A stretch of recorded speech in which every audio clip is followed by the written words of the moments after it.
अपीलार्थी सीमा सुरक्षा बल में सिपाही के पद पर सेवारत था तथा घटना के दिन भारत बांग्लादेश सीमा पर बमूतिया त्रिपुरा में तैनात था।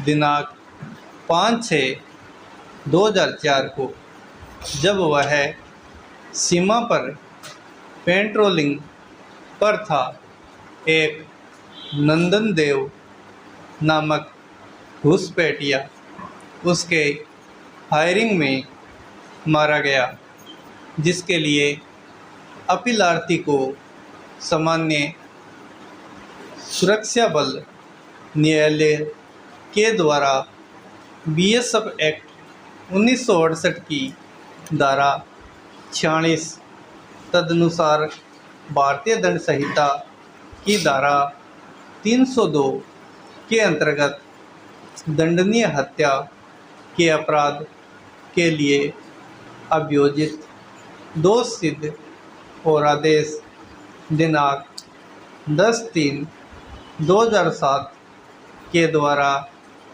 आजीवन कारावास के दंड से दंडित किया गया, किंतु उसे सेवा से बर्खास्त नहीं किया गया। विचारण के दौरान अपीलार्थी के व्यक्तिगत प्रतिरक्षा के तर्क को अस्वीकार कर दिया गया था। उक्त आदेश के विरुद्ध अपीलार्थी की अपील भी 4/4/2007 को निरस्त कर दिया गया।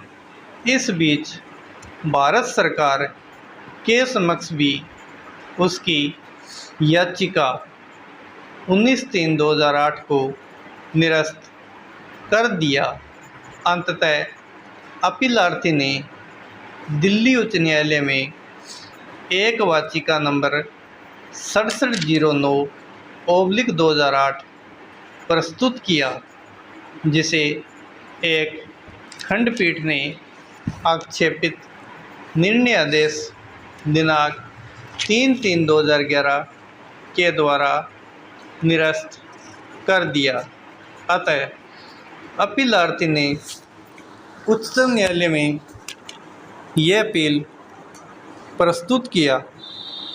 उच्चतम न्यायालय के समक्ष मुख्य विचारणीय प्रश्न था कि क्या अपीलार्थी मामले के तथ्यों एवं परिस्थितियों में भारतीय दंड संहिता के अंतर्गत व्यक्तिगत प्रतिरक्षा के अधिकार का प्रयोग करने तदनुसार उसके आधार पर बचाव करने का हकदार था। निर्णय हमारे समक्ष मुख्य विचारणीय प्रश्न है कि क्या अपीलार्थी मामले के तथ्यों परिस्थितियों में व्यक्तिगत प्रतिरक्षा का प्रयोग करने के लिए हकदार था।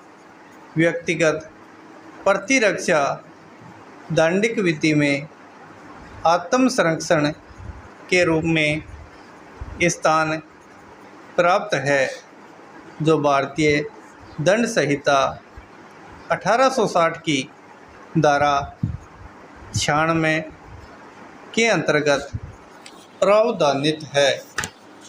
भारतीय दंड संहिता की धारा 96 कथन करता है कि कोई बात अपराध नहीं है जो प्राइवेट प्रतिरक्षा के अधिकार के प्रयोग में की जाती है। मामले के तथ्यों परिस्थितियों में यदि न्यायालय पाता है कि परिस्थितियां ऐसी थी कि व्यक्तिगत प्रतिरक्षा के अधिकार का प्रयोग किया जाना अपेक्षित था, तब ऐसे तर्क पर विचार किया जा सकता है।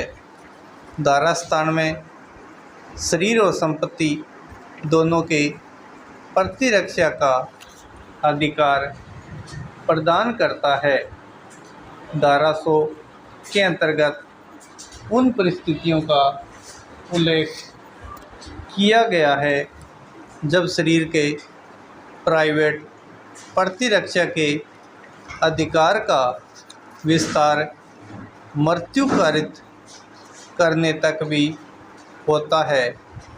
इस अधिकार का दावा करने के लिए अभियुक्त को दर्शित करने में समर्थ होना चाहिए कि इस आशंका का युक्तियुक्त आधार विद्यमान था और उसे ऐसी गंभीर उपहति कारित होगा जो उसकी मृत्यु कारित करेगा।